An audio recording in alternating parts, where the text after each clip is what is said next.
Welcome back, everyone. We can start with questions for Coach Saleh.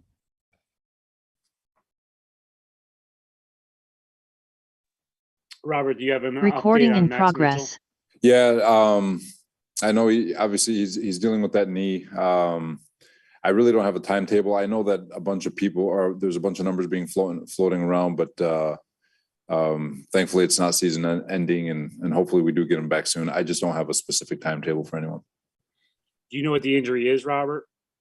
I haven't gotten that. I just finished with all my team meeting stuff, so I haven't really gotten that full update. So, Robert, on that note, when you went back and watched how Elijah did at left tackle, what kind of stood out to you? And then do you anticipate him staying at left tackle until like the guys like Dwayne or George are able to come back? Yeah, we're going to put the best five on the football field, whoever that might be. However we have to do it. I thought AVT was fantastic.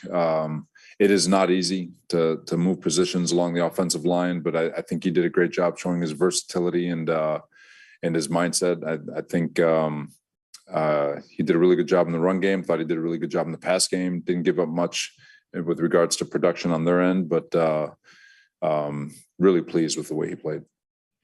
Robert, how did that conversation come about with him, moving to left tackle? Was it like, hey, we think we want to do this, and it was like, okay, we'll do it. Just how did that all kind of come about?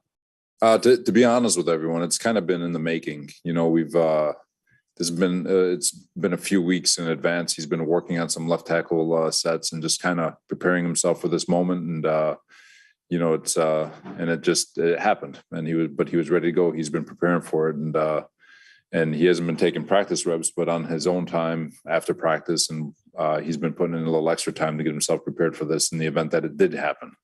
And it was one of those worst case scenarios. Got to have it, and credit to him and his preparation and his mindset to go out there and not even flinch and make the best of it and do a really good job with it also. Is that rare, do you think, for a guy in his second year who's just, whatever it is, 20 games into his career, that, he could play well at left tackle, left guard, right guard, at this level? Yeah, it speaks volumes to him. One is as an athlete, and two, with his mindset. Like I said, he doesn't flinch. Can't say enough about him, his selflessness to be able to go on and do that. A lot of guys would be worried about how they would look on tape and worried about what they might put on, but he's team first, not even worried about what he'd put on tape, because in his mind, he's going to go dominate. And to his credit, he did it. And he's just a pleasure, because he stands for everything you believe in as a football coach, and he embodies team. And because of it, he added to his value in terms of what he's capable of. Robert, I just got a couple of questions on more offensive tackle questions. While you don't have a timetable on Mitchell, is it fair to say that the IR is a likely scenario? And then the other question is with Dwayne Brown, what are your plans for him for this week? Could he come off IR and practice or even play?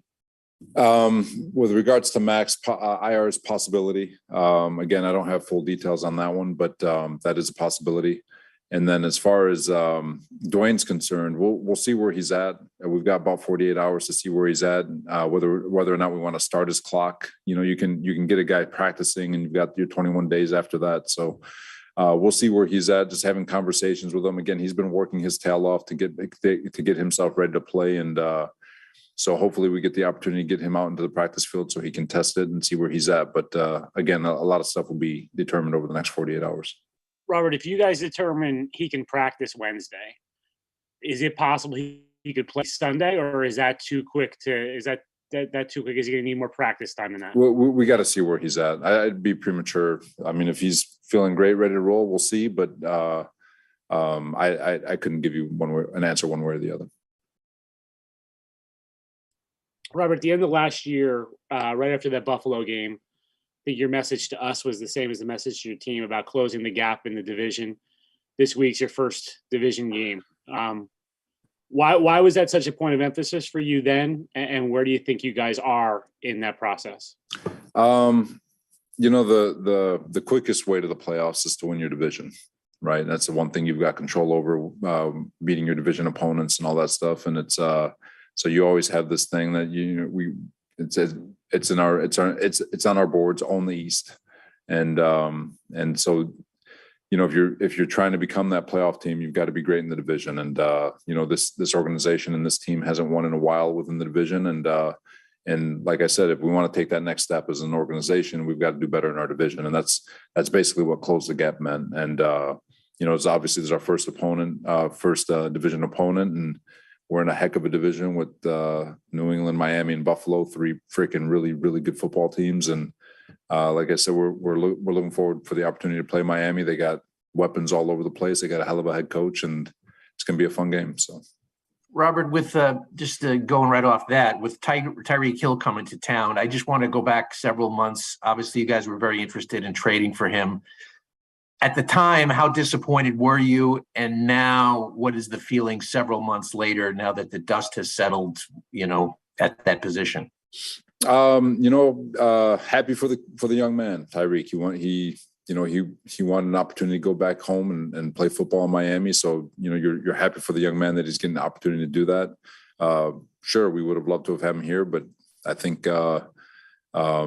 things happen for a reason. But having him come in the building, he's another opponent that we've got to get prepared for. He's an explosive player. He's got world-class speed, and his running mate, Jalen Waddle, he's pretty freaking good too. So it's they've got a heck of a 1-2 punch at receiver. Their tight end's really good. Their backs are good. Raheem Mostert's, it's like the 4x100 relay team. So it's we're going to have our work cut out for us on defense, and it's a challenge we're excited for. Robert, when you look at the tape of Zach, particularly in that fourth quarter, he played well, but what did you see just kind of looking at it even further and what he showed you and the rest of the team in that fourth quarter in particular? There's a lot of it with regards to the team. Like I said it in the press conference after the game. We started fast, which was really good to see, and we got that 10-point lead early. We didn't finish the half the way we all would have liked. The momentum that they seized with regards to Kenny Pickett coming in and the excitement and the juice that he brought took over the game. They play Renegade, which is usually kiss of death in that stadium, and there was absolutely no flinch on either side of the ball. And you look at those 2 drives, and there were penalties that created first and long, or first and 20, or second and long, and TFLs, but they just kept getting back on schedule. The guys just kept plugging away, and you go back to Zach specifically, just hanging in the pocket. He was very poised, very calm, throwing the ball, throwing darts, throwing lasers, exactly where they needed to go. And guys were just grinding after catch, getting yards after catch, and no flinch, 4th down conversions, third down conversions. The hurry up situation after the Corey catch that probably could have went to review, that we were able to get a playoff and still pick up 5 yards. The calm of allowing the clock to wind down to where we scored to only give them 16 seconds left. It's just so well executed from an offensive standpoint, and just the calm and the resolve to overcome the second and third quarter and still come back and finish. So start strong, finish strong, in really adverse situation. I thought it was just a really, really great NFL game for those guys and something to build off of. Robert, when I think there was after one game, you talked about how you can kind of sense that your defense is faster this year. Regardless of the results, when you look at the roster, when you look at what guys are doing, do you feel like you guys, is that talent showing up that you guys kind of went out and got this offseason through free agency and the draft? I do. I said it last week that we're much better than we were a year ago. I do believe that. I think it does show on the football field. Are there things that we got to clean up on defense? Absolutely. Do I think if you're really a fan of football and watching play to play, can you see the improvement? Absolutely. You should be able to. And our D-line is playing fast, and they are disrupting, even though we hadn't been able to finish. We did a great job finishing yesterday. The back end, our corners are doing a really nice job on the outside, and our safeties.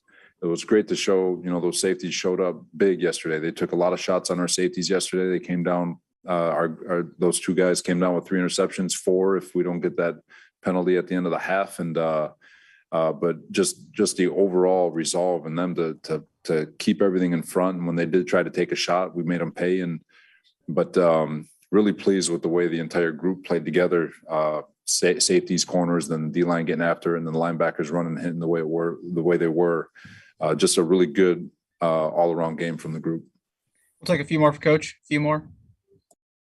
Robert, you guys played Bryce Huff for the first time this week. It seemed like he got some pressure in those pass rushing snaps he had. What did he show you this week? Same thing. Bryce can. We all know he can rush the passer. He can affect the passer, and he did a lot of good things yesterday. And hopefully, we get an opportunity to get him out there some more.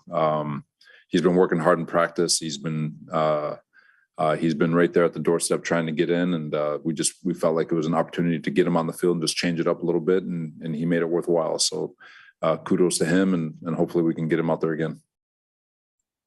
Have you ever had 10 D linemen up before, Robert? Just adds to the D-line rotation. No, I think in Jacksonville we ended up with it. But if we could put 12 up, we'll put 12 up. Are there any more questions for Coach? Yeah, actually, to kind of trigger a question for me, Vinny Curry, he's eligible too to come off IR. How far away from it? I mean, he didn't even get training camp, so he's probably way behind in terms of conditioning, I would think. What are your immediate plans for him? Vinny? Yeah. Yeah, same thing as Dwayne. We'll see where he's at on Wednesday, and then we can make a decision from there. Like I said, whether or not we want to start the clock will be decided here in the next 48 hours. And then when we do start the clock, we do have 21 days to make a decision. Cool. Everyone good? Thank you, everyone. All right, thanks, guys. Recording stopped. Thank you, everyone. This concludes today's availability.